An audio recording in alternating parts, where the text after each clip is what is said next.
E tá o bolo em cima do armário aqui, né? E aí, 3 tambor tocando num banco aqui, e o pai de santo aqui com o seu orixá aqui embaixo, sentadinho. E aqui, aliança dele, e aquele bolo trepidando lá em cima. E eu, cara, esse bolo vai cair na cabeça do pai de santo. Mas não vai dar certo. Isso não vai dar certo, não vai dar certo. E aí eu comecei, enquanto eu estou tocando, né? Comecei a tentar olhar para as pessoas que estavam próximas, para mostrar que tinha... Balança da cabeça. Balança da cabeça, que a pessoa ficou me olhando, que tá incorporando, o que está acontecendo aqui, né? Aliança dele, olha!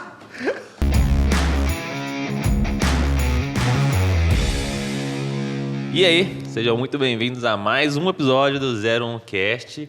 Então hoje, no episódio de hoje, trouxemos aqui, né, o coordenador pedagógico do nosso curso, o professor Fidel. Está com a gente aí há muito tempo. Tudo bem, professor? Tudo bem, Gui. Satisfação estar com o nosso âncora aqui, o Guilherme, o tenente William Rabelo, meus amigos, além de tudo, né? Pô, é muito bacana estar participando aqui, dessa vez como convidado, né? Vamos conversar, vamos se divertir, vamos trocar ideia. Vamos dar risada, né? Tudo bem, Will? Não, tudo certo, atividade tudo de ótimo, professor tudo é uma ótimo. atividade séria, né, cara? Então, risada acho que a gente não vai dar, não. Aula de aula é uma coisa séria, né? Com certeza, com certeza. Professor, Fidel. Te chamar de Fidel, na verdade. Eu nunca te chamo de Fidel, nunca chamo de professor quando a gente está conversando, não vai ser agora que eu vou chamar. Fidel, o pessoal de casa que ainda não te conhece, se apresenta um pouquinho aí, em 30 segundos, um resumo aí da sua vida. Bom, meu nome é Fidel, como o Gui já falou. Não é o Castro. Não é o Castro, isso é sempre importante, porque o cara, eu entro no táxi, Fidel... Fidel Castro? Não, só Fidel. Todo Uber faz essa brincadeira sempre, então... Bom, Fidel, sou do Rio Grande do Sul, natural do sul do país, natural de Pelotas, né? Hoje estou aqui no Rio de Janeiro acompanhando essa turma de boa aqui, mas sou lá de baixo e com muito orgulho das raízes. Tenho uma filha de 6 anos, que é o meu maior patrimônio, né? A maior alegria da minha vida. Sou professor de Direito para concursos públicos e OAB há mais de 10 anos, advogado também há mais de 10 anos e sócio-administrador do Fidel Ribeiro Advogados Associados e coordenador pedagógico do Concurseiro 01, com muito orgulho do que a gente faz. Boa. Muita gente não sabe, eu acabei de lembrar isso aí quando ele comentou que cresceu em Pelotas, né? Mas muita gente não sabe, o professor Fidel estudou com a figura ilustre quando ele era pequeno. Qual figura ilustre? O governador do Estado do Rio Grande do Sul. Não cheguei a estudar com o Eduardo, mas fomos amigos pessoais. Inclusive... Para quem não sabe, o Eduardo Leite, né? Sim, que é o governador do Estado do Rio Grande do Sul, até que foi quase pré-candidato a presidente da República. República pelo PSDB, por pouco ele não venceu a convenção lá. A gente chamava ele, eu falo Eduardo porque a gente era próximo, mas na verdade a gente chamava ele na época de Parmalat, que era o nick do Mirk que ele usava, né? Porque Eduardo Leite, o apelido virou o Parmalat, o Parma. Mas ele é um cara muito gente boa, assim, né? Eu até convidei ele para participar do podcast aqui, mandei um ácido, ele nem me respondeu da campanha política. Eu falando bem do cara, né? O cara é cara sujo. Pra ver que a amizade ainda continua forte. Rompei a amizade. Ele nem visualizou meu WhatsApp. Mas tudo bem, tá em campanha política, a gente abre uma sessão. Agora, se depois da campanha ele não me responder, aí a gente encerra a amizade. Esperamos você aqui, tá, Eduardo? Um dia. Feito o convite, viu? Fidel, você comentou aí no início que você tem um escritório de advocacia, né? Isso. Como que foi o início dessa jornada para montar um escritório de advocacia? Há quanto tempo esse escritório existe? Quando que ele começou? Então, nós completamos recentemente 10 anos de escritório e é uma marca muito difícil, porque tu construir um escritório, assim, tu empreender, vamos falar, a advocacia não é propriamente empreendedorismo, mas exige que tu tenha um espírito empreendedor, botar um escritório. Tu empreender... É uma empresa, no fim das contas, né? A gente não pode, pela OAB, chamar de empresa, mas a gente tem que ter uma estrutura que seja condizente Sério? com a estrutura de um negócio. Não pode chamar de empresa? Não. A Por OAB, quê? ela protege, digamos, a advocacia contra a mercantilização. Aqui é um serviço técnico, né, do advogado e a gente não pode, por exemplo, usar livremente publicidade, a gente não pode tratar o negócio como uma empresa. Então, eu não posso utilizar técnicas comerciais, técnicas de vendas. Eu tenho que fazer o meu serviço, seguir uma tabela, que é a tabela de honorários da Ordem dos Advogados do Brasil. Então, tem todo um regramento e é óbvio que não é fácil. Se não é fácil tu empreender, não é fácil tu começar um escritório de advocacia que tu nem pode ser empresa. Então... Mas aí, não pode ter um CNPJ? Não, Não, pra mim é complexo, no fim das contas. CNPJ tu pode, mas é o CNPJ próprio da advocacia. Então, tu não pode, por exemplo, acumular com outro serviço. Eu não posso, por exemplo, vender Xerox ali, né? no fim das Sim, vendeu Xerox. Até eu tenho um conhecido advogado que ele tinha o escritório dele bem na zona universitária e de noite ele abriu as portas do escritório, botava um freezer e vendia cerveja lá, né? Mas em tese não pode nada disso, viu? Mas foi difícil, Gui. Foi difícil, assim, o começo... Aliás, é difícil para todo mundo. Para mim até que não foi muito, porque...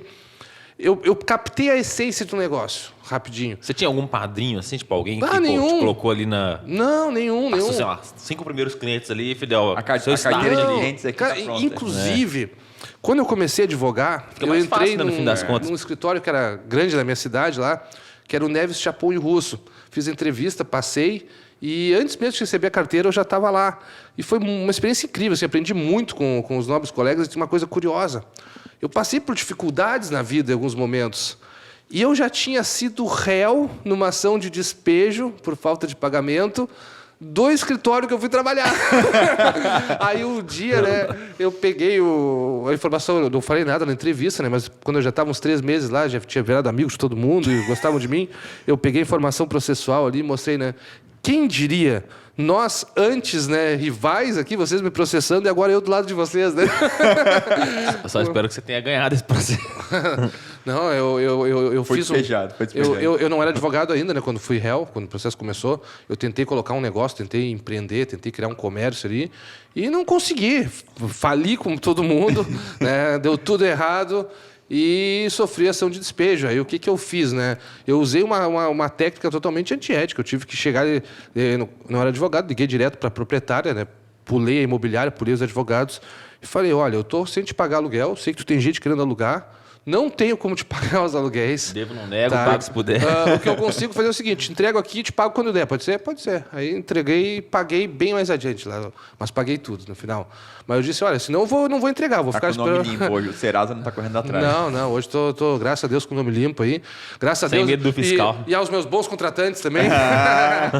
O Fidel querendo aí garantir o contrato vitalício de um mês. De um mês, né? De um mês. Cara, e assim, o início na advocacia, tu tem que pegar a essência, tem que entender, tu tem que formar networking. Não adianta assim, ó, o cliente, cara, ele não sabe se tu é bom.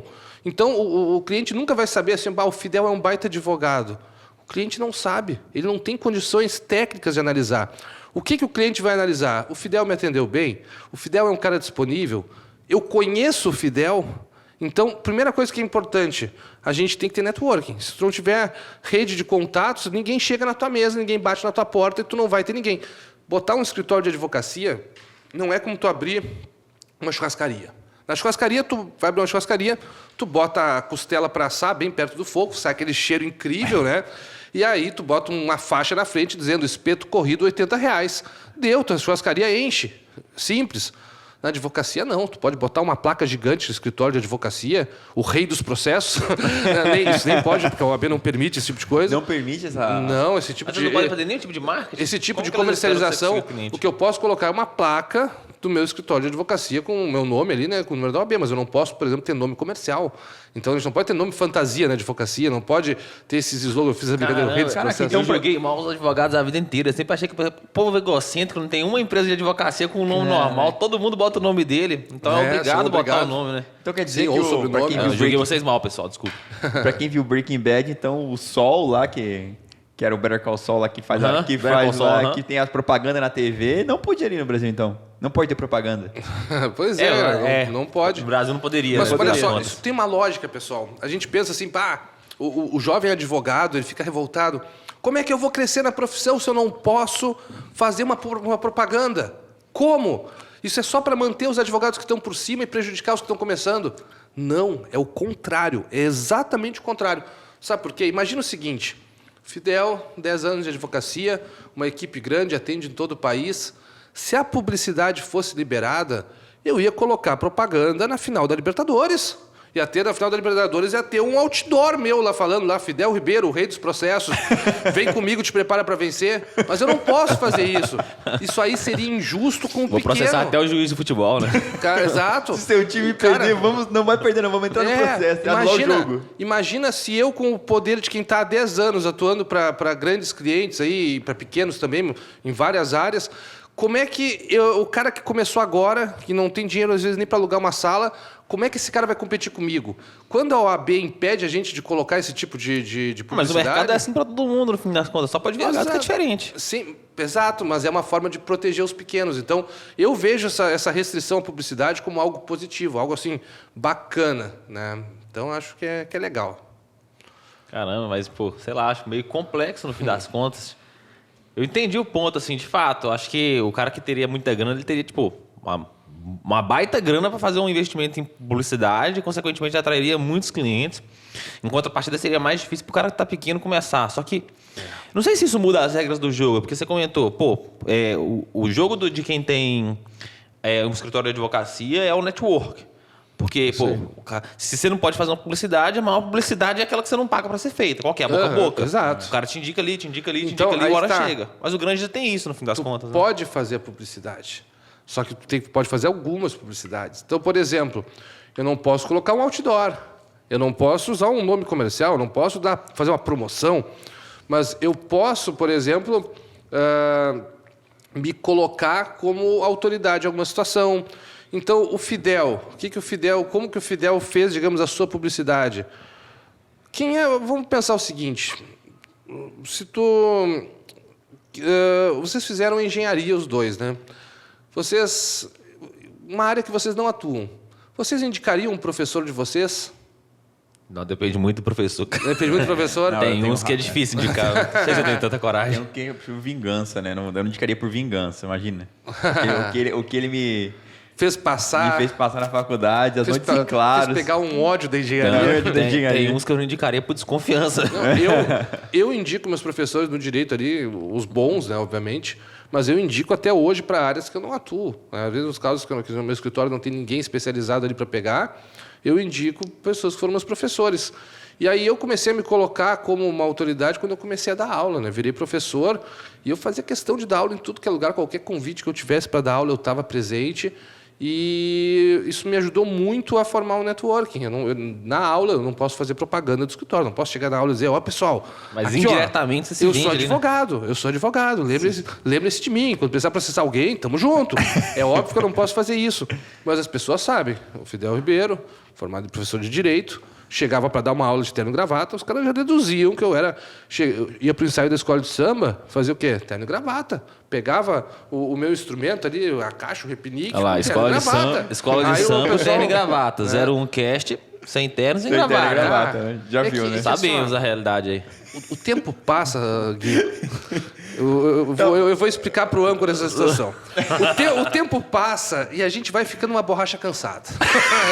A gente vai se desgastando. A energia do Fidel já não é mais a mesma de quando o Fidel estava lá atrás. Já não dá mais para pegar e estufar o peito e ficar gritando imbrochável. Não dá, o Fidel está se entregando, o Fidel está velho. Caramba. Então, cara, antes, assim, quando eu comecei tanto a dar aula como a advogar, eu não tinha um nome feito enquanto referência técnica ainda. Então, cara, eu precisava botar um terno e gravata para me sentir firme, para me sentir passar imponente, confiança também, confiança, né? Autoridade. e poder Autoridade, dar-lhe o canetaço e cobrar os honorários que a tabela da OAB manda, ou até um pouco mais. Eu queria perguntar isso daí. Tipo, você pode cobrar muito além então, da tabela do AB? Porque, tipo, a impressão que eu tenho é o seguinte: a depender da situação de desespero do cara, vou te dar um exemplo, sei lá. A gente ouve falar muito do advogado que é porta de cadeia ali. O cara foi preso, aí o advogado vai lá e fala assim: olha, eu libero o cara aí, eu dou um jeito de liberar ele, mas vai custar 5 pau, 10 pau, 15 pau. Entendeu? Tipo, dependendo da situação, vocês têm essa possibilidade de alavancar muito o valor do processo? Ela te dá limites, assim, que em tese seria o piso ali. Mas no teto não tem, né? Não, tem algum teto, por exemplo, assim, vamos imaginar. Eu não posso, a OAB não concorda na maioria das regiões, né, porque ela é regionalizada também. Na maioria dos lugares eles não concordam que tu ganhe, tu cobre, por exemplo, uma aposentadoria, tu cobre, sei lá, 12 primeiros benefícios e mais 5 mil reais, por exemplo. Esse tipo de cobrança, né, principalmente pelo fato de ser aposentadoria, enganar os velhinhos, entendeu? É abusivo. O pessoal entende como uma prática desleal. Agora, por exemplo, assim, vamos imaginar que nós três somos advogados. É uma tendência natural do mercado que eu tenho um preço, o Rabelo tenha outro e o Gui tenha outro. Cada um vai ter o seu preço. Né? E o que é certo? Assim, cara, advogado, ele vai cuidar de um bem importante. Seja patrimônio, seja vida, seja liberdade, seja, enfim, questão familiar. Mas ele vai cuidar de um bem precioso da tua vida. Então, não adianta a gente escolher o advogado mais barato, né? Isso é um conselho para todo mundo que está nos assistindo. Escolham um advogado que vocês confiem. Não escolham por preço. Assim, se um advogado cobrar 4 mil e outro cobrar 5 mil, cara, esses mil reais, às vezes... Barato que sai caro, né? Barato que sai caro. Não estou dizendo que não tem um advogado que possa cobrar 1.000 a menos e seja muito bom. Mas sempre é importante pedir indicação. Referência. Né? Referência. Quando a gente pega alguma coisa para referência, dificilmente a gente erra. Essa é a grande verdade. Mas eu ia perguntar para o Fidel como ele entrou na advocacia. Por que ele resolveu fazer direito? Né? Você morava em Pelotas... falou pra gente antes já que já morava dentro da vila de escola de samba lá, né? Na comunidade. E depois, como é que fez a transição pro direito? Por que direito, né? Por que não outra coisa? Como é que estava a sua vida lá antes de decidir? Tentei empreender, tentei botar um comércio, não deu certo. Né? Isso foi antes do direito? Com 17 anos. Tentei começar... Mente empreendedora já. Mente empreendedora total, assim. Por isso que eu sou um cara que vocês nunca vão conseguir me vender um curso, cara. Porque eu nasci para iniciativa privada. Então, eu sou muito... Eu sou muito... Tenho muita certeza que o concurso público é um caminho excelente. Só que, para mim, não é porque eu nasci com uma veia empreendedora muito forte. Só que, junto comigo se formaram 140 pessoas na faculdade. Era manhã, tarde 140? e noite, né, na minha faculdade. Caraca. Aí tu vê a quantidade de advogados. O Brasil tem mais advogado que o resto do mundo todo somado. Quantos advogados a gente tem aqui no E aí, Brasil? cara, eu consegui me virar bem na iniciativa privada. Os outros que estão bem graças a concurso, mas não graças aos outros 139. Eu não sei de algum que diga assim, esse cara tá bem na advocacia, tem uma vida legal. Não sei, sinceramente. Então, assim, cara, é dureza. A veia empreendedora, tu pode aprender, mas tu tem que estudar. Ou tu nasce com a veia empreendedora, ou tu estuda. Eu acho que eu já nasci um pouco, mas eu precisei estudar. Tanto que no meu negócio de 17 anos eu fali, tentei um outro negócio com 22 anos, fali de novo. Né? Então, tudo que eu tentei fazer fora... Não, se eu tivesse falido a terceira vez, eu podia pedir música no Fantástico. Por sorte, Não chegou, não chegou, foi só 2 ali, a advocacia deu certo, da aula deu certo. O que eu empreendi em termos de concurso público, de trabalhar com o pessoal, também tem dado certo. Então, até agora, não pedi música ainda. E ser músico deu certo, Fidel? Oi? E ser músico deu certo também? Cara, ser músico... Você foi músico, Fui né? músico, Como é que foi essa vertente musical aí? Cara, assim, eu não gostava. Tinha pavor. Só que eu precisava pagar o aluguel. Pagar o aluguel, cara. Pagar a faculdade. Eu tinha ProUni 50%. Não passei na Universidade Federal. Eu não fui o melhor aluno do colégio. O meu colégio também eu não tive professor de física todo o segundo grau ali. Na época do segundo grau. Quando que você se formou? Que ano que era, mais ou menos? O colégio? Não, a faculdade. Você estava nela mais ou menos faculdade eu que me ano formei em 2010. Não tem tanto tempo. 11? Não tem tanto. É que eu tenho uma cara de castigado pela vida já. Mas não tem tanto, não. Mas, cara, o ser músico é uma coisa que eu não gostava. Mas começou quando? Assim, como é que você começou a entrar na música? Eu gostava de carnaval. Gostava de carnaval. Falou que... Então, assim, com 13 anos, eu desfilava na bateria da Imperadores da Guabiroba, uma escola lá de Pelotas. Imperadores da Guabiroba. Desfilava na bateria da Imperadores da... Inclusive, cara, eu já fechei 2 escolas de samba, porque eu desfilava na Imperadores da Guabiroba e na Rosa Imperial, e as 2 acabaram, assim, sabe? As 2 foram rebaixadas e não conseguiram depois... Mas uma pedia música, né? Fidel tem pé frio para empreendimentos. Mais uma eu pedia música, cara. E tinha uma outra escola que sempre ganhava o carnaval, que era Unidos do Fragata. E aí, quando eu desfilei na Unidos, depois que as 2 escolas que eu gostava pararam, foi o único ano que a Unidos não ganhou, sabe? Então, ali o carnaval não deu muito certo para mim. Mas, enfim, e aí no carnaval, cara, tinha um instrumento musical, no Carnaval de Pelotas, que é o único instrumento musical criado no Rio Grande do Sul, que é o sopapo. É um instrumento da cultura gaúcha, que é ligada à Revolução dos Negros nas charqueadas.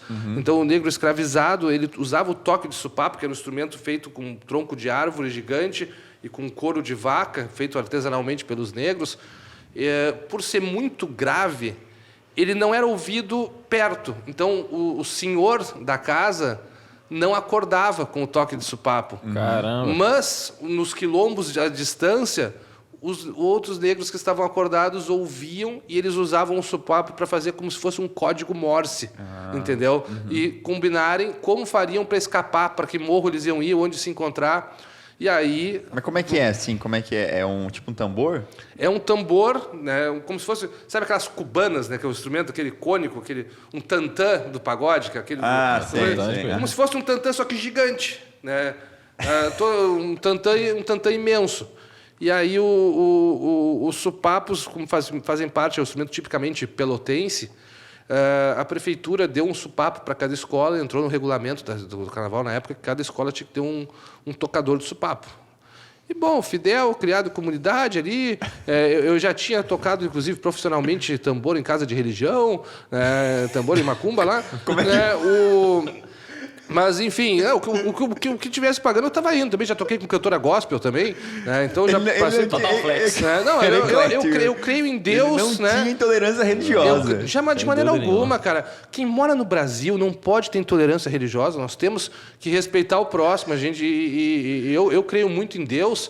E eu sei que Deus existe, seja o Deus do tambor, seja o Deus do altar, mas ele existe e eu creio, na minha crença é só um e eu respeito todo mundo que de alguma forma crê em Deus. Né? E ainda mais quem faz o bem. Né? Sabe Esse que é curioso? fazendo. Em Minas Gerais, supapo não é um instrumento Eu ia musical. falar. Em Minas Gerais, supapo é um tapa.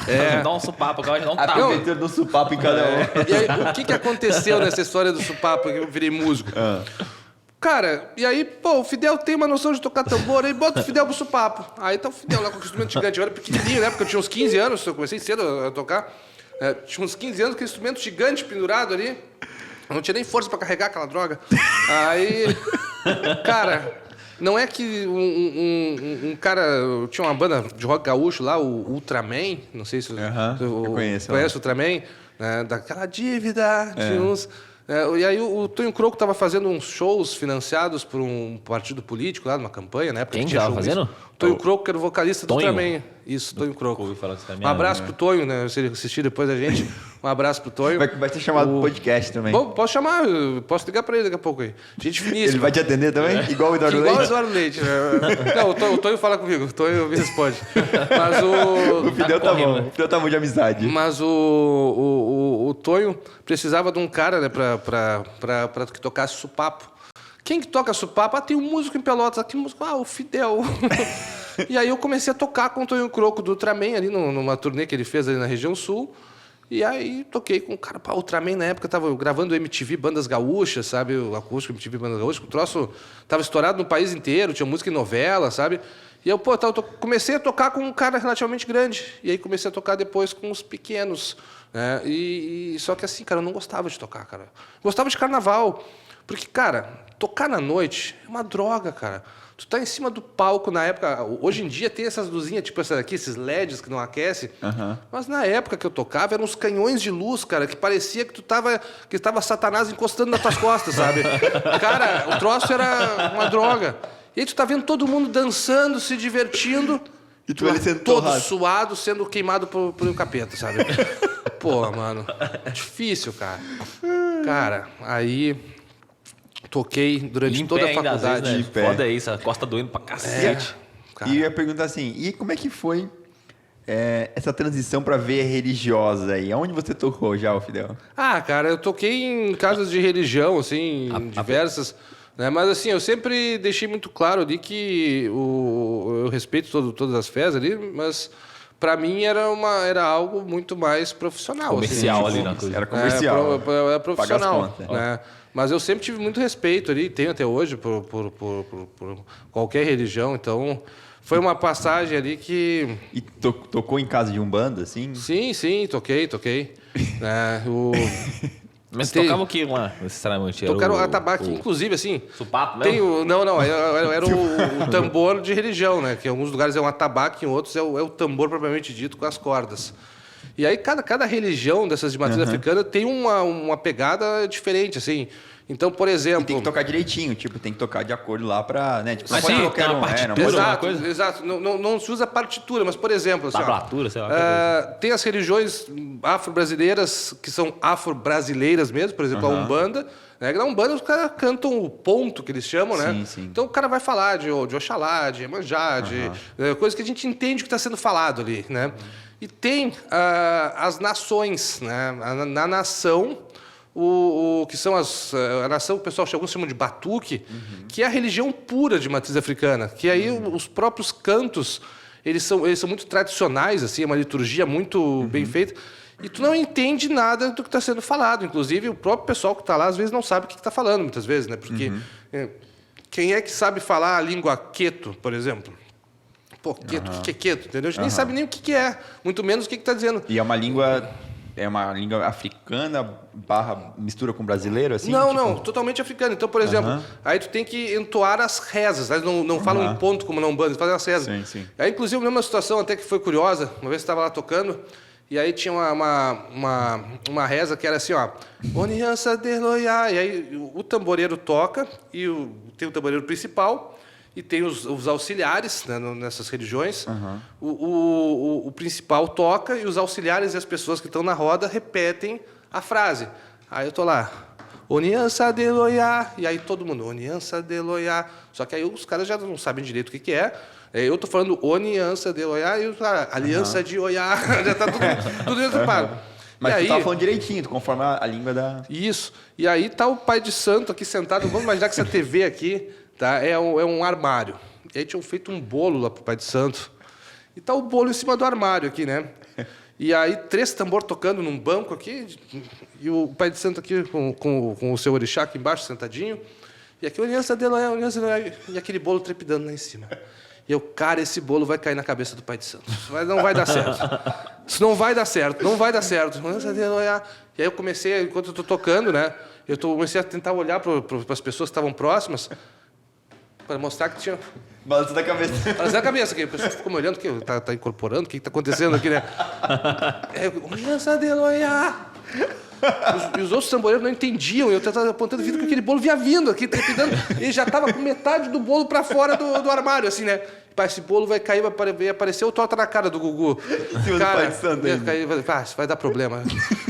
Só que era uma religião muito tradicional, onde tu não podia parar o toque do tambor. Ah, sim. Não podia parar, fazia parte daquela linha de nação, o tambor só pode parar na hora certa. Sim. E aí eu tô lá, com a cabeça. E o bolo vindo. Dá bem o bolo. Aí, cara, e os caras ninguém entendia. E aí, o tambor não podia parar, né? Olha o bolo! Gritei. Na primeira, os tamboreiros me olharam aqui.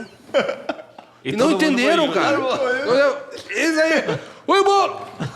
Aí quando vê, os tamboreiros respondem aqui, olha o bolo! Aí eles tocavam tudo mesmo. Aí eu fiz com uma mão só aqui, olha o bolo! Quando eu olho, tá na roda toda aqui, olha o bolo! Olha o bolo! Não deu certo, aí eu tive que falar assim, ó, continuem, não parem. Aí deixei os caras continuarem tocando, eu fui lá, tirei o bolo dali, porque, cara, o bolo tava quase caindo, cara, foi por um detalhe, cara. Mas, todo mundo lá cantando olha o bolo. cara, olha o bolo. Cara, que massa. Mas eu queria te perguntar, a gente ganha pouco, mas se diverte, né? A gente acabou mudando de assunto e eu não consegui te perguntar. Fidel, tipo, na área de advocacia tem muitas áreas, né? No fundo das contas. Pelo menos é o que eu vejo, assim, eu não conheço muito, sou especialista, mas eu vejo que, pô, tem a galera que faz direito previdenciário, por exemplo, aí tem o pessoal, sei lá, direito empresarial, enfim, deve ter mais processual, penal, deve ter um monte por aí.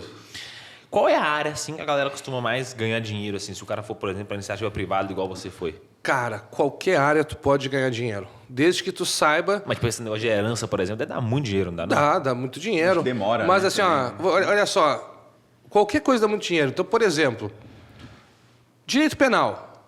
O cara tá ou preso ou na iminência de ser preso. Tu acha que esse cara não vai investir o que ele tem para contratar um bom advogado? Vai, é a liberdade dele. Seu filho está na UTI, você paga o que você precisar pro médico, né? Exato. E se o teu filho está na UTI e precisa de um tratamento, Você quer o E melhor aí médico ainda. o Estado negou esse tratamento, paga o que tu tiver para o advogado conseguir esse tratamento na via judicial também. Então, olha só, falamos de duas áreas, o penal e o direito médico. Direito do trabalho. Quanto tu acha que ganha uma pessoa que teve o braço amputado no acidente de trabalho? O advogado bota um percentualzinho ali de 30%. Quanto que ganha esse advogado? Sabe qual é o melhor cliente, por exemplo, para o advogado trabalhista? É a viúva do trabalhador. Quando chega a viúva do trabalhador que faleceu no acidente de trabalho, cara, o advogado vibra. Entendeu? Porque, então, assim, qualquer área, tu vai... Porque os princípios da venda, digamos, do comércio, muita coisa tu aplica na advocacia. Porque existe uma dor, né? Que estuda em marketing, por exemplo, existe uma dor. A dor da pessoa pode ser a sua liberdade, perder a sua liberdade, pode ser conseguir uma indenização por algo que ela sofreu, pode ser conseguir receber os direitos trabalhistas justos do que ela trabalhou. Então, essa dor existe. E o advogado é o cara que nunca vai prometer resolver essa dor, mas ele promete lutar ao máximo para que essa dor seja sanada. E quando tu mostra para a pessoa que tu tem condições de sanar essa dor, de fazer com que essa ferida feche, a pessoa te contrata. Mas tu tem que entregar, tu tem que dar o teu melhor. Eu acho que o cuidado com o cliente, né, Fidel, tipo, de vez no advogado, a experiência que eu tive, né, às vezes o cliente só quer aviso, assim, né, só quer um contato maior, às vezes, com o advogado. Exato. Os processos judiciais, eles levam séculos, muitas vezes. Né? Tem processos que, quando eu comecei a advogar, até hoje não terminaram. Alguns são rápidos. Às vezes a gente pega um processo, faz uma negociação rápida num acordo ali e resolve em uma semana. Às vezes no mesmo dia a gente resolve, já aconteceu. Nem chegar a entrar com a ação, tu já resolveu o problema. Mas tem processos que se perpetuam por tempos demorados. E o cliente não sabe o que está acontecendo. Ele não sabe que uma vez por mês tu faz alguma coisa no processo ali, e está cuidando, e está atento. Então, os advogados, às vezes, perdem clientes por não informarem os seus clientes. Tu informar o que está acontecendo é a forma de tu manter a confiança, fazer que a pessoa confie. A pessoa está vendo, olha, tu está trabalhando. Então, o cliente não tem como avaliar, a gente conversou isso no início, né? Não tem como avaliar a parte técnica, se eu sou bom ou não sou. Mas ele vai ver o que está chegando até ele. Então, o Fidel está lá, está explicando direitinho o que aconteceu. O Fidel mostrou o que está acontecendo, está se mexendo a coisa, ele está fazendo a parte dele. Se o cliente consegue ver isso, ele confia no advogado. Né? E os processos, eles tendem a demorar, muito... Pode acontecer de demorar, quantos anos no máximo, assim? Você já chegou a ver? Assim, quando eu sou réu e o meu cliente não quer pagar, eu faço de tudo que eu puder para demorar o máximo que der, né? Agora, quando eu sou autor, né? Estou pelo autor e quero ter um resultado rápido, né? Eu vou fazer o máximo para acelerar. Então, tem processos às vezes que se resolvem rápido, tem processos... Eu tenho um processo assim, que 1 ano e meio ele estava lá no STF sendo julgado. Tipo, o cara andou tudo que podia andar em 1 ano e meio. Caramba. Entendeu? Já eu tenho processos que estão há 10 anos e não 10, tem né? sentença de primeiro grau ainda. Sim. Então, tu bota mais uns 3 anos no mínimo, vamos fechar em 13. O trabalho do advogado conta, mas o que conta mais é o que se desenrola dentro do Poder Judiciário. Então, por exemplo, dentro de uma mesma cidade, tem uma mesma comarca, tem mais de uma vara que cuida do mesmo tipo de causa. Pode ser que uma esteja atolada de serviço e bem lenta e as outras sejam rápidas. Se tu cair na vara lenta, ferrado.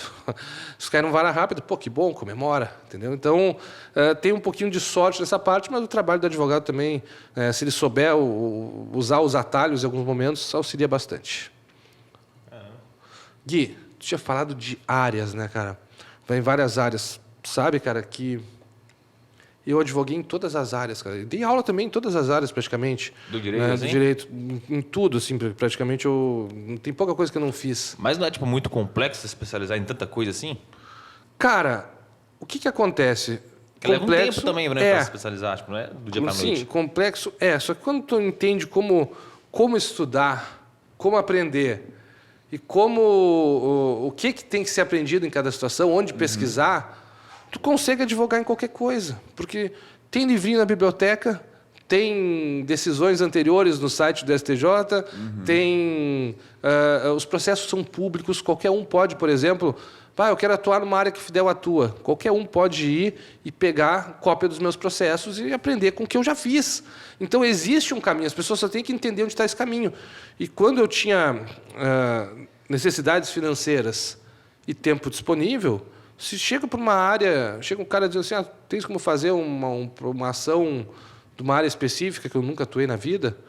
Com certeza. Pode me dar o adiantamento? Entendeu? Cara, Trabalho com sinal aqui, 50%. Pode me adiantar alguma coisa aí? Então, beleza, eu faço.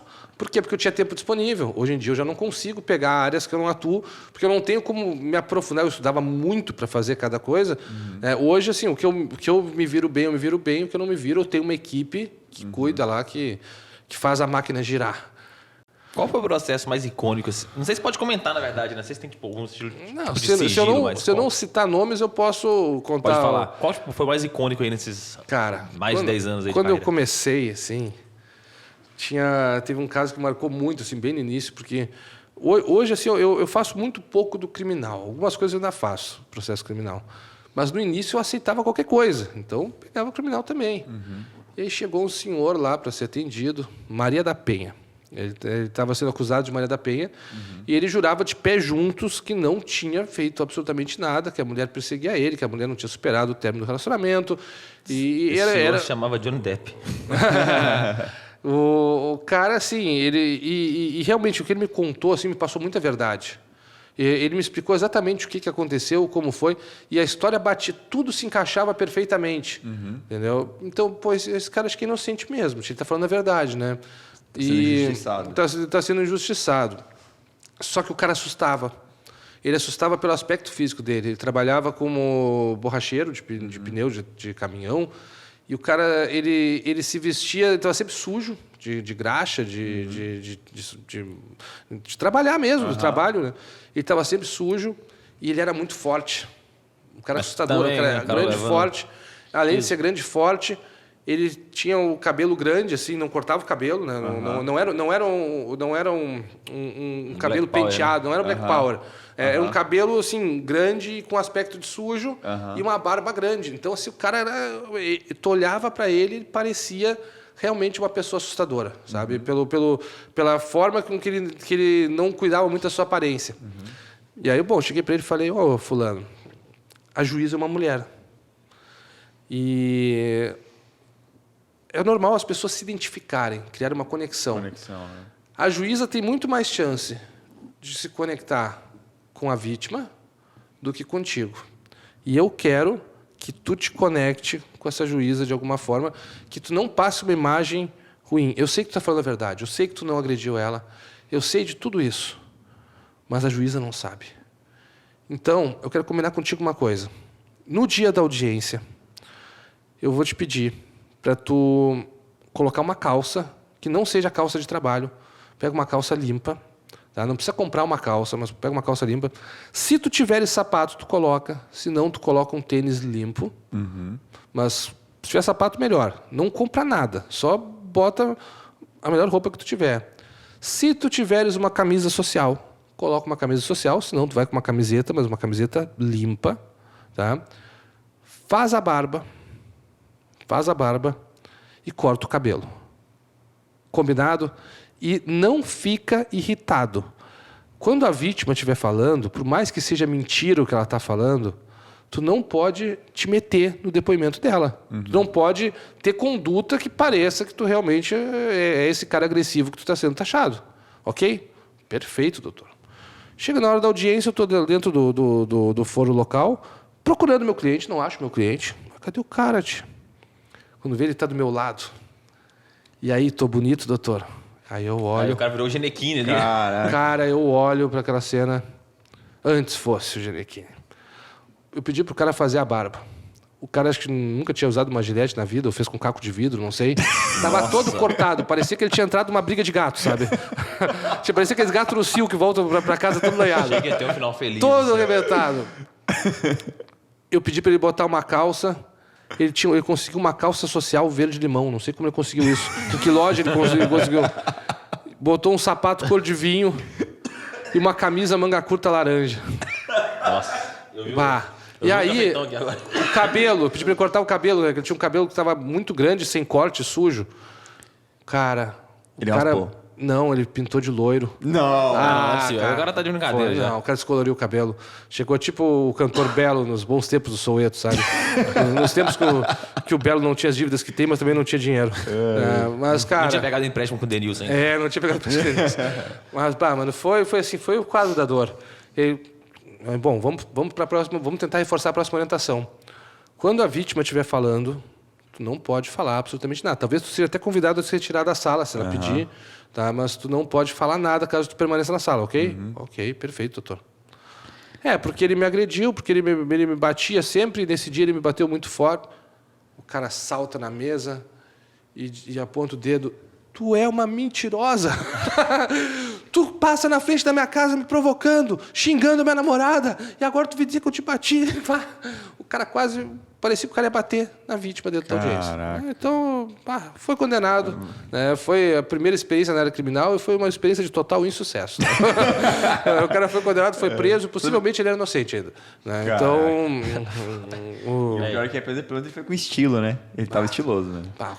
O cara tava sensacional, cara. Olha. Tipo, você acabou de contar uma situação, tipo, quando você estava comentando, eu comecei a pensar. Você contou a situação de um cara que possivelmente era inocente, mas aparentemente meio muito burro, acabou sendo preso. Pô, como que é para um advogado, tipo, defender um cara que você sabe que é culpado? O cara chega e fala, pô, não, eu fiz mesmo ali e tal, sei lá, matei alguém ali, mas eu não quero ser preso. Cara, eu faço muito pouco criminal, então não é algo que eu faça toda hora, assim. E na parte do criminal, cara, a gente tem que ter muito claro, assim, o cara que advoga no criminal não tem demérito nenhum. O papel dele é o quê? É defender. Ele não é juiz. Ele tem que fazer a defesa. Né? Então, fazer a defesa, muitas vezes, não é tu dizer que a pessoa não cometeu o crime, mas é tu buscar a pena certa. O cara cometeu o crime, mas ele se entregou logo depois, ele podia ter cometido um crime maior e cometeu menor, ele não tinha antecedentes. Ele podia ter matado todo mundo, ele matou só um só. Entendeu? Então, a defesa faz o seu trabalho. Agora, no Brasil, nós temos uma legislação que tem muitos, digamos assim, benefícios penais, falando de um modo não jurídico. Então, assim, é muito fácil o cara fazer bobagem e não ser preso, né? Ou não ter medidas mais duras, não ser preso muito tempo. Então, nós temos a progressão de regime, nós temos o livramento condicional, o sursis. Nós temos uma série de mecanismos que facilitam para a pessoa estar na rua. Tá? Eu não sou um grande fã da área criminal, uma área muito boa, tá? E eu advogo para quem estiver disposto a pagar o meu preço no criminal, que por ser uma coisa que me desgasta mais, eu cobro bem mais caro quando eu faço. Né? Então, quem estiver disposto a pagar, eu faço numa boa, mas não é assim, eu não morro de amores pelo direito criminal, não. Caramba. Mas, no fim das contas, ainda não respondeu. Tipo, e a galera, como que esses advogados levam essa situação? Porque, tipo, eu entendi o que você falou. Haverão casos, né, em que o advogado, é óbvio que o cara matou alguém. Então você não tem como você falar assim, não, ele não matou, não. Ele tá com a faca na mão, todas as digitais, 5 facadas no corpo ali, não dá pra dar esse migué.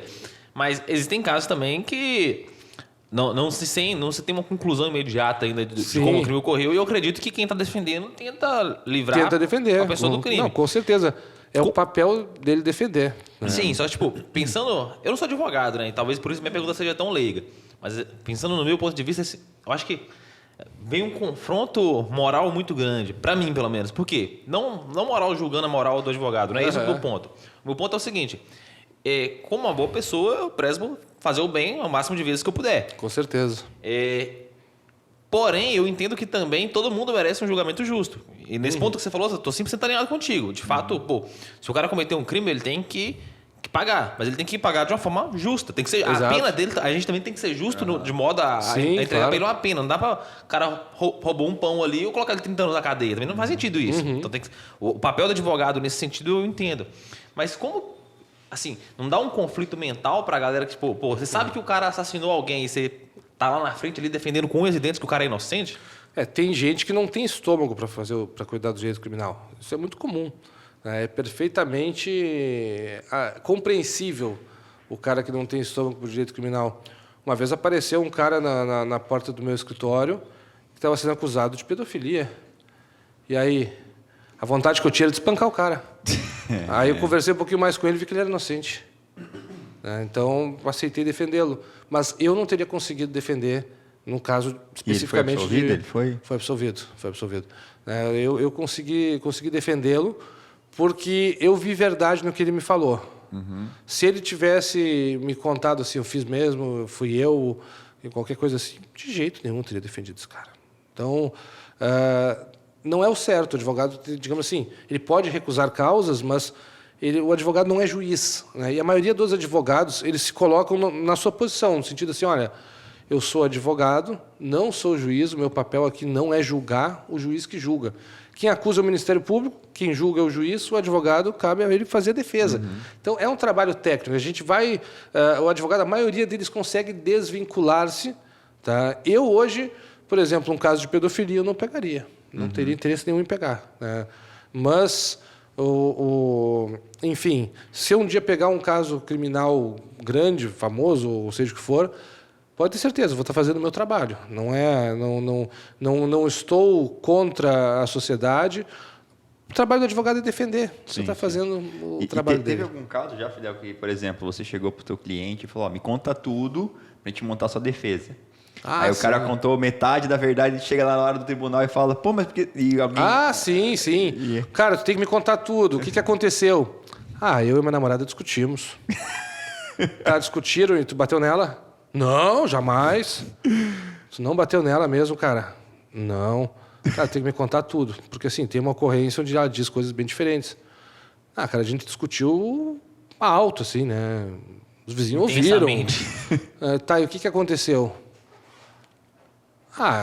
Só o que aconteceu, assim, para não dizer que não teve nada, eu quebrei um copo. Quebrasse um copo, assim, tava lavando a louça, quebrou o copo. Eu joguei assim, tava com raiva, joguei o copo na parede, a gente discutiu. Tu jogou para acertar nela o copo ou tu jogou joguei na parede. Mas tu jogou na... Só que ela tava entre eu e a parede, mas eu joguei na parede. Tu jogou na direção dela? Não, jamais. Não acertou. já tá mudando a história. Aí passou um pouquinho mais... Tá, mas tem umas coisas aqui a mais mencionadas. Assim, tu tentou matá-la, por acaso? Assim, não, jamais. Mas o que tem aqui que está dizendo que... quando eu estava saindo, só estava com muita raiva, eu passei uma faca, um negócio lá. Passou uma faca onde? Numa mangueira. Que mangueira? De gás. Do gás. Porra, cara. Então, assim, as pessoas assim, elas tentam mentir, principalmente não só para o advogado criminal, advogado de família também. O cara chega lá e diz assim... as pessoas... Só que não pode mentir para o advogado. Cara. Se tem um cara que não pode mentir, é o advogado, né, e o outro, o psicólogo, o psiquiatra, enfim. Porque são pessoas que eles vão estar do teu lado, eles não estão contra ti, entendeu? Tu não pode mentir para essas pessoas. O cara chega assim para o trabalhador, reclamatório trabalhista. Porque eu fazia 5 horas extras por dia. Aí depois tudo mostra lá que o cara não fazia hora extra nenhuma. Tu não pode mentir, tu tem que dizer a verdade, entendeu? E, enfim, assim, se tem alguém que tu não pode mentir, é advogado, psicólogo, psiquiatra, médico, essas pessoas aí não tem. Nesse caso, tem alguma pena, Fidel? Tipo, por exemplo, sei lá, eu sou funcionário de uma empresa. Aí eu abro o processo com a empresa porque eu falo que eu estava trabalhando 5 horas extras por dia, o juiz chega na conclusão que eu estava trabalhando bosta nenhuma, eu tenho que pagar alguma coisa para a empresa, no fim das contas? Sim, tu pode ser condenado às penas de litigância de má-fé, e pode ter que pagar honorários do advogado da empresa. Né? Então, é possível que tu tenhas... Da empresa... Da empresa que tu tentou mentir. Né? Então, é possível sim. Né? Só que é muito difícil tu configurar essa litigância de má-fé, porque muitas vezes, na maior parte dos casos, quando o cara perde a ação trabalhista, fica o dito pelo não dito. Dificilmente fica evidenciado que houve uma tentativa de golpe ali. Tá? Inclusive, né, é possível... eu já vi reclamante, mas ali ele não era o dito pelo não dito. Não era o cara que fazia 2 horas e aumentou para 3. Não era esse cara que bota a gordurinha para queimar depois, sabe, na carne.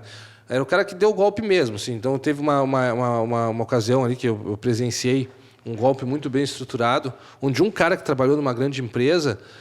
ele testemunhava para várias pessoas do mesmo bairro, que eram todos vizinhos dele, que chegavam lá com um discurso que tinham trabalhado não sei quantos meses na empresa, não tinham recebido salário, não tinham tido carteira assinada, e pessoas que nunca tinham pisado naquela empresa. E aí, uns 3 no primeiro momento ganharam, os outros conseguiu provar que não. E aí o advogado tem que ser esperto nesse tipo de situação, né? O cara tem que ter o olho de Tandera do Thundercats, né? A visão além do alcance ali.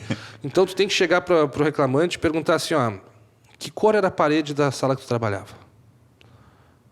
Aí o cara vai dizer branca. Aí então quero que saia daqui, Excelência, vou pedir que Vossa Excelência faça uma inspeção ou pessoalmente ou mande um oficial de justiça imediatamente para ir na empresa ver que cor é a parede da sala e se tem alguma marca de que tenha sido pintada recentemente. Para que possa fazer essa verificação. Quem era o teu superior imediato? O fulano. Falava o nome do cara certo. Como que era a característica física dele? Um senhor... Como que era o cabelo dele? E aí tu vai pegando coisas até tu chegar... informações que tu mostre que a pessoa verdadeiramente não trabalhou. Tu não pode simplesmente te limitar a perguntar, mas tu trabalhou ou não trabalhou? Não, tu tem que conseguir achar formas, né, de desmontar a pessoa que está mentindo.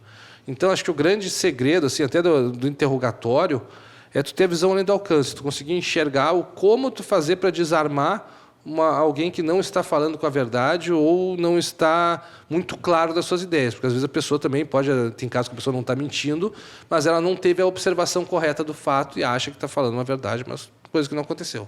Então, a gente tem que ter muito essa visão além do alcance e estudar muito comportamento humano, né, para saber como apertar ali o depoente.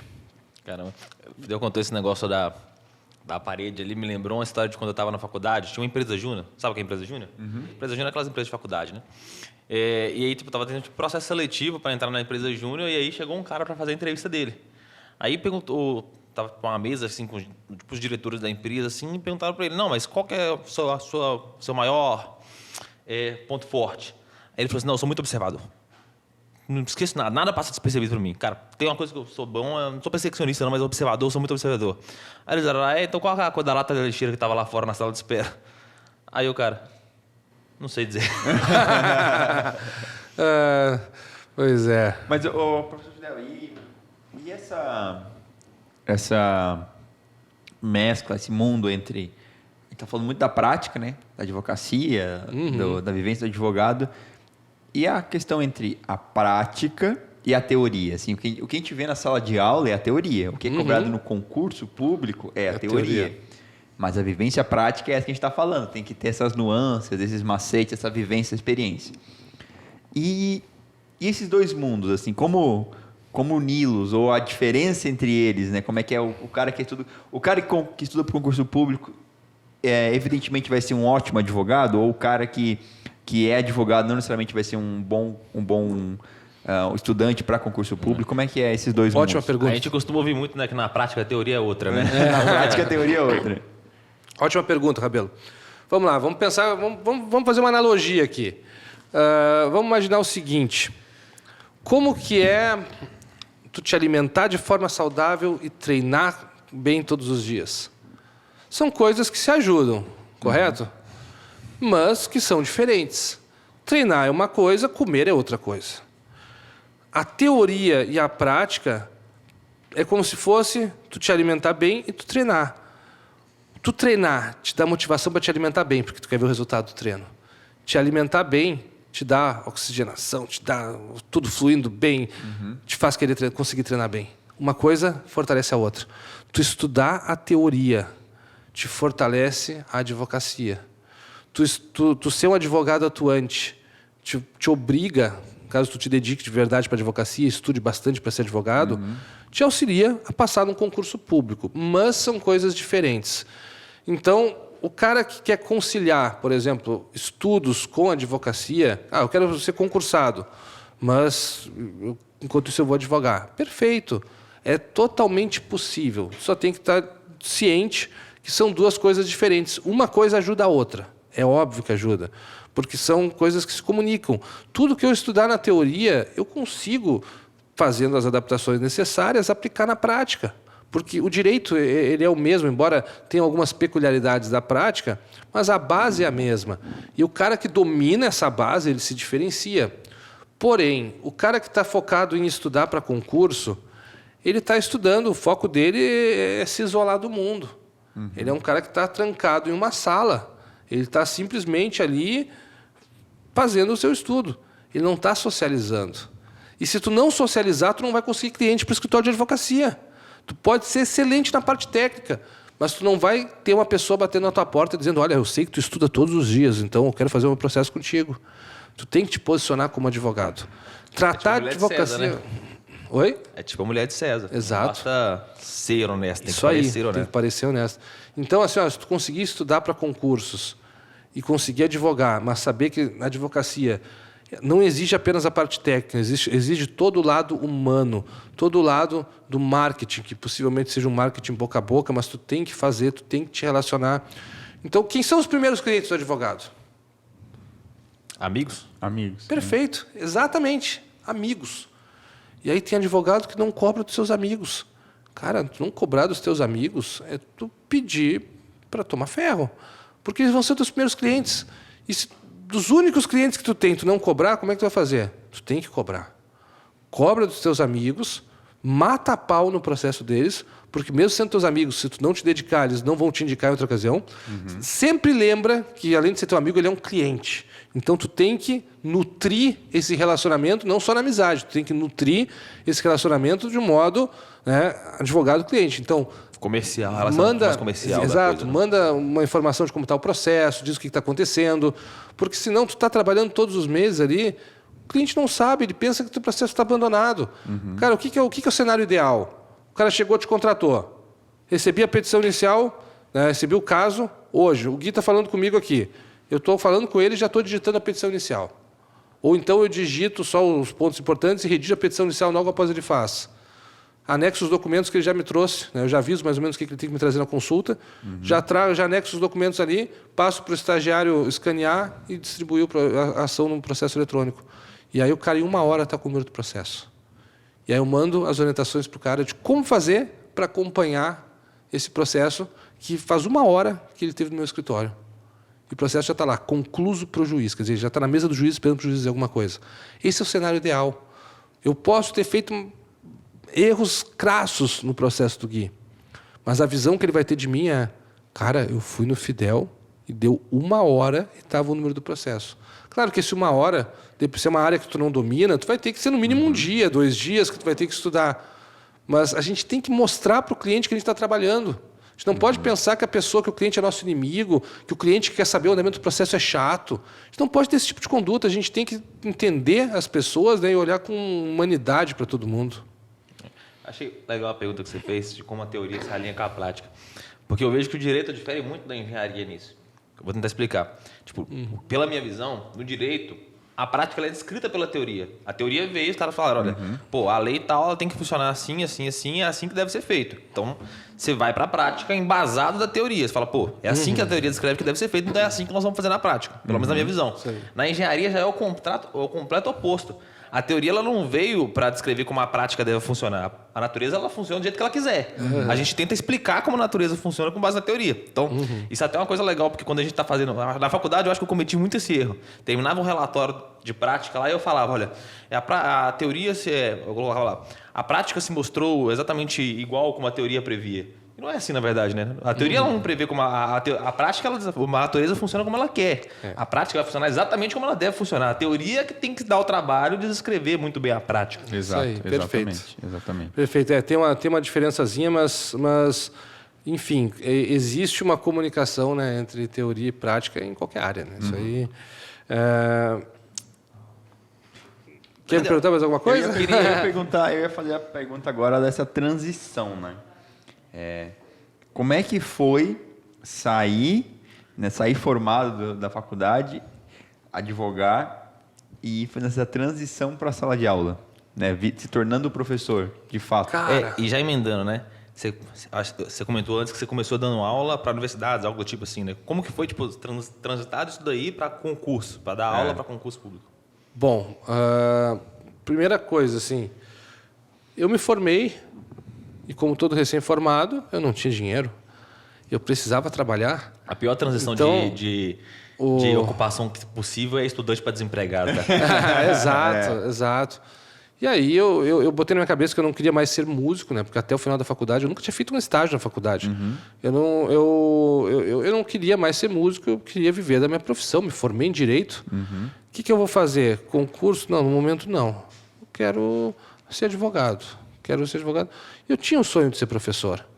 E surgiu uma oportunidade de um curso pequeno que não tinha professor lá em Pelotas, no Rio Grande do Sul. Tu não tens um professor de direito civil, um de constitucional, um de penal. Tu tens o cara que é professor de direito. Tu tem o Fidel lá que dá aula de direito e vai ensinar tudo que tiver pela frente. Exato. Então, tinha um cara que estava sem professor de direito.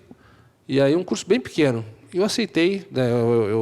Tipo, por amigos em comum, eu falei, eu tenho vontade de dar aula, sabe alguém? Falei para uma professora amiga minha. E ela prontamente, não, fala com fulano lá, conversa com ele. Eu cheguei lá, vou dar aula com esse cara. Fui lá, acertei os valores, acho que eram R$20 por hora. Tipo, era um valor assim, bem baixo assim, para a nossa realidade hoje, né? Mas isso era um curso preparatório de quê? Um curso preparatório para concursos de nível médio, assim. E aí, cheguei super empolgado para dar aula, preparei slides. Só que eu não sabia mexer no retroprojetor, que não era retroprojetor, é retroprojetor, né? Na época era retroprojetor. Não sei, mas acho que já não era mais retroprojetor, não sou tão velho assim, não. Retroprojetor não é tão velho, não. O Data Show. Mas é a mesma coisa. Aí eu cheguei lá, cara, e não me dei conta que o Data Show tinha sido comprado no Uruguai e tinha outra voltagem, não botei transformador, pluguei direto na tomada, explodiu o Data Show. Explodiu o Data Show. Botei sem transformador, botei direto na tomada ali, ligou o 110 no 220, explodiu Começou o negócio. bem, né? Não consegui usar as lâminas que eu tinha, os slides que eu tinha feito ali. Tive que ir sem nada preparado. Começou e tive 2 alunas só. Só que o dono do curso era um cara assim, muito sério. E aí ele manteve a turma com só 2 alunas. Caraca. E aí a gente conseguiu o improvável. A gente conseguiu o impossível. 100% de aprovação. A primeira turma da história que 100% dos alunos foram aprovados. Até hoje era uma senhora de mais idade assim e uma menina bem jovem. Juliana e Narli. Juliana era a menina nova e Narli era a menina mais velha. A senhora. Pelos nomes dá para perceber quem dá para ver já dá para identificar quem é quem, né? É. Mas, enfim, as 2 foram aprovadas e foi muito gratificante, assim, porque eu posso dizer, na minha primeira turma, eu aprovei 100% dos alunos. Né? O único erro é o aluno nosso, porque era um aluno NASA, eram só 2 meninas, né? Mas, enfim, não deixa de ser uma verdade, né? Cara, quando eu cheguei, comecei a dar aula. Isso favoreceu muito o lado da advocacia, né? Porque pela relação que a gente cria. Comecei num curso pequeno, passei para um curso um pouquinho maior, cheguei no curso maior da minha cidade, cheguei em cidades próximas e aí eu dava aula muito para concursos municipais. Então, assim, eu dei aula em lugares improváveis, tipo assim, São José do Norte. O acesso para São Pelotas, São José do Norte, é exclusivamente via água. Eu tinha que sair da minha cidade, que é Pelotas, ir de carro até São José do Norte, estacionar o carro na rua, perto da hidroviária, entrar numa lancha, muitas vezes lotada, atravessar 40 minutos, mais ou menos, de lancha, dar aula. Caramba. E fazer todo o processo de volta até chegar na minha casa. Caraca. E no outro dia dava aula às 7h30 da manhã em Pelotas de novo e tinha um escritório de advocacia para cuidar. Então, o cara via, o Fidel é tranquilo, então, ganha bem para dar aula, dá uma aula ou outra, se vira. Mas, passei trabalho no começo, não foi. Nem sempre as coisas foram fáceis, só que a gente tem que passar por um pouco de dificuldade para depois conseguir ir crescendo, né? Boa. E eu ia perguntar um caso, né? Um caso icônico aí na sala de aula com algum aluno, alguma coisa teve? Aqueles iniciais ali? Cara, tinha um cara que ele não confiava no que eu falava. Eu ensinava... Eu até hoje não confio, imagina ele. Esse cara aí tá falando bobagem. Tinha vontade de pegar o cara e encher de porrada, né, cara? Aí um dia eu cheguei pra ele e falei assim... É online, é AD, né? Eu peguei e falei... Não tem como. Eu vi que o cara tava... E o cara ficava resmungando com os alunos na volta, e às vezes ele fazia perguntas como se me testando, assim, sabe? Eu, cara, esse cara tá me tirando a paciência. Aí eu perguntei pra ele um dia, vem cá, cara, quanto tu pagou pra fazer esse curso? Por quê?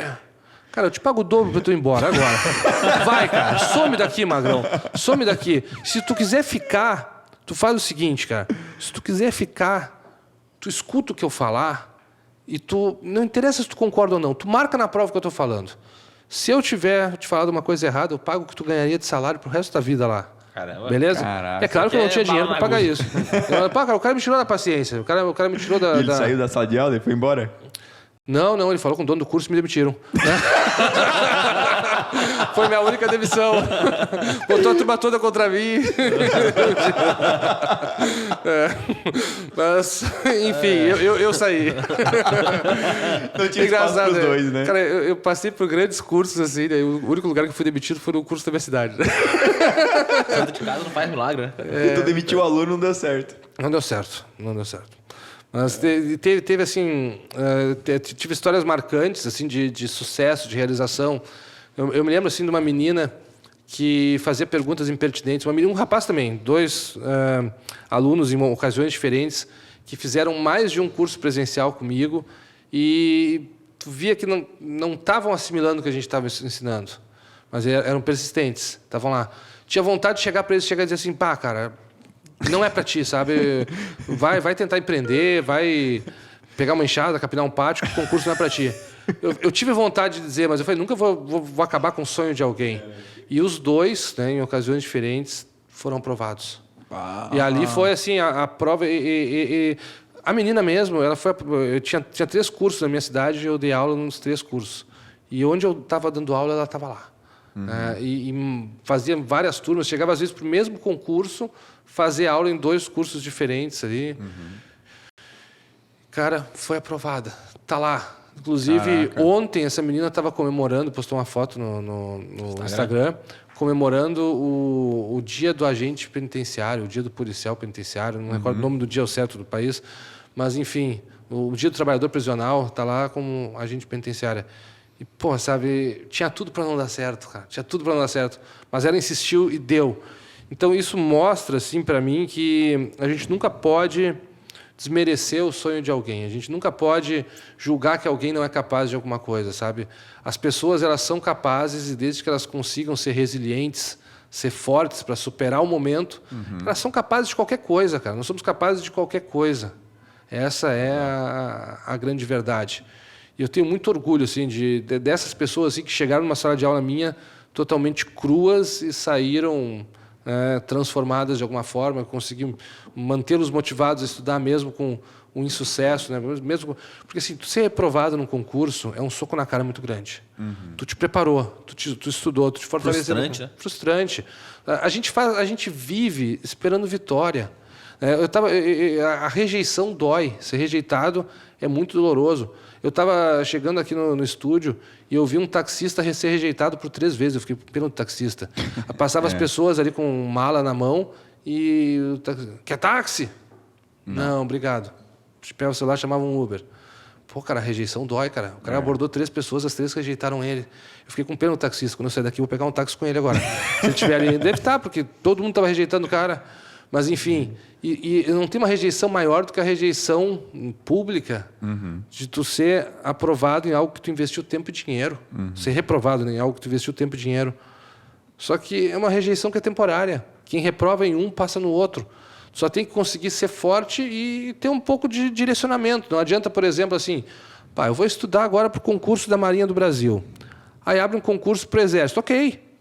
Muita coisa se comunica, o direito militar todo, o direito constitucional, o direito administrativo, muita coisa tu aproveita de um concurso para o outro. Agora, estou estudando para um concurso militar, rodei. Agora, acabou de ser um edital para um concurso bancário. São mundos diferentes. Eu tenho que pegar uma linha e seguir aquela linha. Não adianta... Quem tenta dar tiro para tudo que é lado, não acerta absolutamente nada, né? Vê quantos tiros o sniper dá. O sniper ele treina muito para chegar na hora e dar um único tiro. Tem que dar só um, né? Tem que dar Exato, tem que dar só um. Então, é exatamente, nós temos que ser sniper, né? A gente tem que saber dar um único tiro e se preparar bem para isso. Tu pode tentar alvos parecidos? Pode, mas tu não pode ir do céu ao inferno. Tu tem que ir em coisas que tenham uma semelhança. A prática me mostrou que as pessoas, a média das pessoas, prestem bem atenção no que eu vou falar em casa e reflitam sobre isso. as pessoas costumam ser aprovadas no terceiro concurso que fazem para a mesma área. Isso é um número que eu tirei da prática. Média, né? Uma média. Que eu Tem gente que passa percebi primeiro, assim, segundo, principalmente conversando, atendendo os alunos ali, tem gente que passa de primeira, tem gente que passa de segunda, tem gente que passa na quarta, mas a maioria das pessoas é aprovada, e tem muita gente que passa de primeira, mas a maioria que é aprovada, terceira tentativa na mesma área. Então o cara é o tipo de pessoa assim, o cara tentou o concurso do Exército, tentou da FAB, tentou da Marinha, é a mesma área, entendeu? Possivelmente no terceiro, se ele fizer estudando na mesma intensidade e regularidade para ambos, possivelmente no terceiro a pessoa é aprovada. Se não for, ela vai chegar muito perto. É porque vai acumulando também, né? Tipo, tu monta uma base. Quando tu for revisar, tu está aumentando e reforçando aquilo que você estudou. Você não está estudando tudo do zero. Exato. Você vai sempre aumentando mais e reforçando aquele teu estudo ali a cada ano. Só que a cada ano está mais próximo da aprovação. Só que tudo tem dois lados. Por um lado, tu está mais próximo da aprovação. Por outro lado, tu já carrega o cansaço. Tu já carrega o diabinho da consciência assim te dizendo... Acho que não vai dar. Já carrega o diabinho da consciência Perde dizendo... a autoconfiança um pouco, né? E se por acaso tem um resultado negativo, fica mais frustrante ainda, né? Porque, poxa, você o segundo ano, o terceiro ano, então às vezes... E é a cabeça que tem que controlar. A cabeça que tem que controlar. Porque aí o conhecimento já está firme, mas às vezes tu não tem, às vezes, força de vontade para estudar a mesma coisa que tu já estudou tantas vezes, só que tu precisa, porque aí tu vai aparar as arestas. Só que sabe o que eu vejo? Tipo, no meu ponto de vista, quando o cara começa a estudar pelo primeiro ano, imagina que, passar no concurso público é correr essa linha inteira aqui, ó. O cara que chegar primeiro passa. No primeiro ano, o cara tá saindo daqui. Já tem um cara que talvez está saindo daqui, porque ele já começou a estudar um pouco antes que ti. E você tem que correr mais rápido que ele para chegar antes dele, né? Depois que você estudou um ano e não passou, cara, você já está aqui. Seu próximo ano você não voltou para cá. E aí, se você perguntasse pro cara um ano antes, falasse, olha, agora você vai partir daqui, você quer ir? Aí, agora que ele queria mesmo. Mas no ano seguinte ele já não quer mais, porque ele já não é mais o primeiro ano dele. Só que, cara, você já foi 30%, 50% do seu caminho, só falta mais 50%. Você vai abandonar agora? Exato. Você subiu metade da montanha? Exatamente. Então, não faz mais sentido. Agora que você tem que ir mesmo. Agora que tem que ir. Você está muito mais próximo ali. O seu esforço ainda será grande para terminar a batalha, vai ser grande. Mas é muito menor do que o esforço de quem está começando do zero agora. Exatamente. Só que as pessoas, às vezes, não têm essa firmeza, né, no sentido de... Clareza, talvez. Essa clareza, né? De saber, assim, o cara saber que vai dar certo. Saber que... Saber que ele tem que seguir. Então, a gente tem essa luta contra a mente, né, que é uma luta que cada um tem que encontrar a sua forma de vencer. E pensar assim, olha, se tu foi reprovado... Tu tinha que ter feito 70% da prova para ser aprovado. Tu fez só 35% da prova. Cara, tu já andou uma boa parte.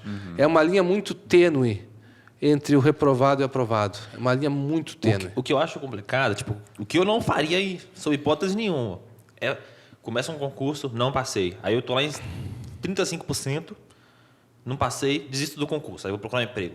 Eu não tô mais em 35% no emprego, agora eu voltei pro zero. Exato. Então, tentei emprego, não consegui, agora eu vou tentar abrir uma empresa. Não estou mais em 35% do emprego, voltei para o zero.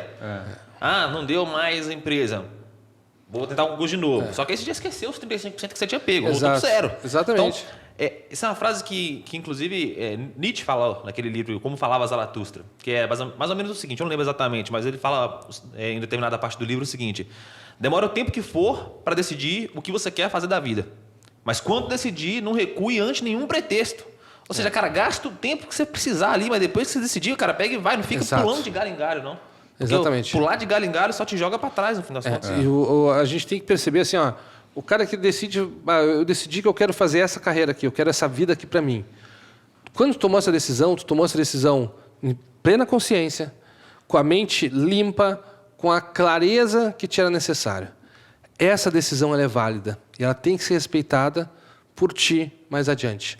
Por quê? Porque tu está correndo uma maratona. Quando tu chegar na metade da maratona, talvez tu pense, eu estou cansado, não quero mais correr. É normal. Mas quando tu decidiu correr a maratona, tu decidiu correr e completar a maratona. Então continua, cara. Porque tu decidiu lá atrás, tu sabe que isso vai ser bom para ti, tu sabe que tu vai ser muito feliz depois de completar aquela maratona. O concurso é isso. Tu vai estar no meio do caminho, tu vai estar cansado, tu vai achar que tu não é capaz, tu vai achar tudo isso. Mas a decisão que tu tomou lá atrás, antes de estar cansado, que é a decisão válida. Confia na decisão válida que foi tomada no momento, né, de clareza, no momento de tranquilidade. Porque no meio do caminho, tu vai querer tomar outra decisão. Mas aí é a tua mente querendo te proteger. É a tua mente tentando te dizer, cara, isso pode não dar certo. Cara, isso aí tu pode te frustrar. A nossa mente nos protege. A nossa mente, o nosso subconsciente, ele está sempre pensando em nos proteger do fracasso. Então, o medo, ele faz parte. Nós temos que sentir medo. Se a gente não sentisse medo, a gente vai sair aqui na rua, Rio de Janeiro, o cara vai apontar uma arma pra gente e a gente vai dizer, atira, magrão. Entendeu? O medo faz parte. Só que nós temos que entender que o medo é uma reação natural da nossa mente. E, eventualmente, a nossa mente vai estar errada. Porque o que a gente decidiu certo era o que estava lá atrás. Quando a gente decidiu, antes do cansaço, antes do medo, antes do subconsciente te empurrando para baixo. Nós temos, no estudo, na vida, o diabinho da consciência e o anjinho da consciência. Está um de cada lado. Eles estão duelando entre eles. A gente tem que conseguir abafar o diabinho e escutar o anjinho. E aí, nos fortalecendo na mente, a gente alcança bons resultados. Entendeu? Uns 10 minutos atrás você comentou que tinha dois alunos, um aluno, eu acho, que você falou, esse pessoal que eu acho que eles não vão passar, você até pensou em falar para eles desistirem, mas você viu que depois eles passaram e a conclusão que você chegou é que, cara, todo mundo tem chance, não dá para ninguém define quem pode e quem não pode, todo mundo consegue passar desde que esteja disposto a pagar o preço ali. Então, para ser aluno, existem alguns requisitos, como ter força de vontade, etc. Tá disposto a pagar o preço, mas todo mundo consegue. E dar aula, você acha que todo mundo consegue? Cara, dar aula é muito fácil, cara. É muito fácil. Tu só tem que estar uma aula na frente do teu aluno. É só isso. É só isso. Agora, o difícil é ser professor. Né? Quando eu falo ser professor, é ser aquele cara que tu vai conseguir não só ter o conhecimento, mas tu vai conseguir expressar de uma forma que seja agradável, de uma forma que seja leve estar naquela aula, de uma forma que motive a pessoa, porque qualquer um pode aprender qualquer coisa, mas a pessoa tem que estar motivada.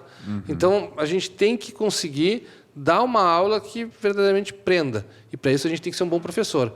E qualquer um pode se tornar professor desde que aprenda algumas coisas. Então, por exemplo, vamos pensar o seguinte. Quando eu comecei a dar aula, o que eu busquei? A primeira coisa que eu busquei, referência. Quem eram os professores que eu admirava? Eu admirava muito, por exemplo, o Dalmo Azevedo, um professor de direito administrativo, tem um canal no YouTube bem conhecido aqui. O Dalmo Azevedo era o cara que eu me inspirava. Inclusive, eu virei amigo pessoal do Dalmo Azevedo depois, e a gente tem um livro em coautoria. Um livro para a editora Verbo Jurídico, que nós escrevemos juntos de direito administrativo para a segunda fase da OAB. Isso aí em 2018, acho que foi o 19 que a gente escreveu esse livro. Então, cara, o meu ídolo... foi o intermédio entre nós, foi? Exato. O Dalmo que me indicou, na época, o Engemarinha, que hoje é concurseiro 01. O Dalmo... E ele era a minha referência. Assim, eu queria ser que nem ele. O que eu fazia? Eu assistia às aulas. Como que ele ensina? Que tipo de gatilho ele usa? Quais são as coisas que fazem a aula dele ser interessante? Então, ele era uma das minhas referências. Eu peguei outras referências também. E até hoje eu pego referência. Até hoje, se eu ver uma pessoa ensinando qualquer coisa e ela falar algo que eu acho que legal isso daí, eu vou prestar bastante atenção e vou tentar reproduzir no meu modo de ensinar, vou tentar inserir no meu contexto e utilizar. A gente tem que estar sempre buscando constante evolução. Tá? E qualquer um pode dar aula. Eu acho que assim, o dar aula, cara, é uma forma assim, de tu conseguir, para quem quer concurso público, principalmente, é uma forma de tu conseguir receber para estudar. Porque tu ganha o dinheiro para estudar. Porque tu tem que estudar para ensinar. Para quem quer advocacia, é uma forma de tu ser visto como uma autoridade dentro daquele ramo. Então, cara, dar aula só beneficia todo mundo. Essa é a grande verdade. Perfeito. Legal. Quer perguntar mais alguma coisa? Não, eu ia comentar, mas pode perguntar. Pode falar. E como que vocês comentaram agora aí sobre o Dalmo, né? Dalmo? Que fez o intermédio entre vocês. Como que você entrou aqui no Concurseiro 01? Como que eu entrei? Eu entrei porque eles tentaram contratar outro cara, não fui a primeira opção. Mas foi uma opção. O melhor não estava disponível. Contratar o 01 cara, não estava disponível. O 01 não estava disponível, que era o Dalmo. E o Dalmo me indicava sempre, assim, a gente, a gente dava aula juntos, a gente escrevia junto. E muito meu amigo, ele é do Rio de Janeiro, mas ele mora agora em Santa Catarina. O Dalmo disse, olha, eu não tenho como dar esse conteúdo, mas eu sei um cara muito bom que vai resolver a parada para vocês. Passou meu contato, e aí eu entrei para o Concurseiro 01, que antes era em Gemarinha, e entrei, foi muito, muito bacana, assim. E, cara, foi uma coisa assim, meio amor à primeira vista. Acho que eu e o Concurseiro 01, porque eu sempre fui um cara muito idealista. Eu sempre fui um cara que gosto de ver resultado, eu gosto de ter algo para comemorar no trabalho. O trabalho, para mim, é algo muito importante, assim, eu dou muito valor e eu gosto de ser feliz onde eu estou trabalhando. E em outros lugares, eu chegava e dava uma aula, mas eu sabia assim, que a maioria das pessoas que estavam naquela sala de aula não iam ser aprovadas. Ou que estavam comprando curso na internet não iam ser aprovadas. No Concurseiro 01, eu sei que não é assim. No Concurseiro 01, existe uma preocupação real com o aluno, existe uma preocupação com o suporte para o aluno, com preencher todos os campos que alguém precisa para ser aprovado no concurso. Não é uma preocupação meramente econômica. É uma preocupação verdadeiramente com o resultado. Não é à toa... Genuína, né? Genuína. A maioria, ou todos, né, que entram no nosso curso e fazem bem feito, fazem o que a gente pede, seguem a cartilha, os caras estão lá, entendeu? A gente está vendo a mágica acontecendo. E aqui eu tenho, assim, a gente tem um EAD com carinho de presencial. E isso aí me chama a atenção, porque eu sempre quis achar esse ponto de equilíbrio. Porque a minha paixão é dar aula presencial, ter contato com o povão, estar abraçado nos alunos. Eu amava, né, o contato do presencial. Só que o presencial, ainda mais no interior, né, ou até em Porto Alegre mesmo, difícil, né? mas paga muito pouco. Tem que viajar muito quando você quer receber bem e paga pouco, comparado com o EAD. No EAD tu consegue receber muito mais. Né? No EAD tu recebe, às vezes, 10 vezes mais do que recebe no presencial. Mas o EAD é frio, cara. O EAD, assim, ó... Vai chover candidatos de emprego agora aqui. Cara, o EAD é frio, o âncora. Eu aquela câmera, imagina assim, ó. Tá eu e a câmera aqui, ó. Oi, hoje vamos falar sobre direito administrativo. Cara, qual a graça de eu conversar com uma câmera? Entendeu? Isso é uma bosta, cara. Dar aula de direito EAD é horrível, cara. É horrível. Só que quando tu consegue criar um ambiente parecido com o do presencial, tu sabe que a troca existe. Tu está falando, quando tu fez a aula, o aluno já assistiu, já te disse o que tu achou, já te disse que ficou em dúvida. Tu sabe, tu está tendo aquela troca quase em tempo real, às vezes em tempo real quando a gente faz um evento ao vivo. Então, assim, ó, a motivação é outra. E aí, o que eu espero de realização pessoal dando aula, eu tenho aqui, e o que eu espero de resultado profissional eu consigo ver nos nossos alunos. Então, eu tenho sempre uma aprovação para comemorar, eu tenho sempre muita gente agradecida, sabe? A gratidão, ela move montanhas e move o Fidel, que é quase uma montanha. Legal. Acho que foi, né? Tá bom? Boa, né? Fidel, muito obrigado, cara, por ter aceitado o convite. Pessoal, aí, né? Se movimentou longas distâncias para vir para cá, dar uns 1.000 quilômetros, né? Eu acho, de distância. A montanha veio até Maomé. A montanha veio até Maomé. Então, muito obrigado, pessoal, aí por ter aceitado o convite. Foi um prazer. Valeu, Fidel. Valeu. Espero ter mais um episódio aí no futuro pessoal. Próximo.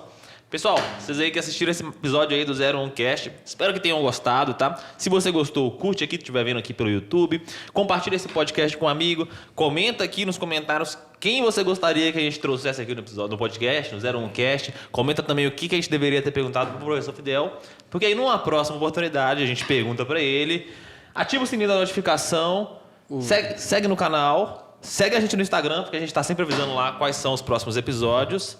Quer falar alguma coisa? Sim, sim. Digam nos comentários aí que querem ver o professor Fidel de novo, tá? Digam porque é o professor Fidel voltar aqui. Quem quiser me acompanhar no Instagram pessoal também, @professor Fidel, sempre troco ideia com os alunos ali, tá? Tamo junto, pessoal. Obrigado. É isso. Valeu, galera. Obrigado. Valeu.